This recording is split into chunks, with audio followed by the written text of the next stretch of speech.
بسم اللہ الرحمن الرحیم۔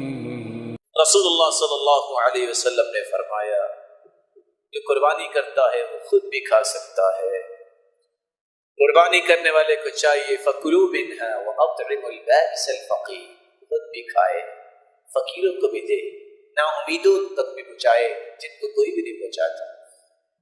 فَكُلُوا مِنْهَا وَأَطْعِمُوا الْقَانِعَ وَالْمُعْتَرَ، خود بھی کھاؤ اور قناعت کرنے والوں کو بھی دو جو مانگتے نہیں ہیں، ان کے گھروں تک پہنچاؤ۔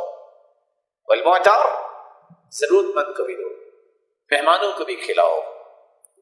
اگر زیادہ قربانیاں کی ہیں تو آپ ذخیرہ بھی کر سکتے ہیں، اس کا مطلب یہ نہیں ہے ذخیرے کر کے ادھر ذبح کرو ادھر باہر سے لاک کرو اور سیدھا فریج میں اور فریزر میں جائے، یہ مطلب نہیں ہے۔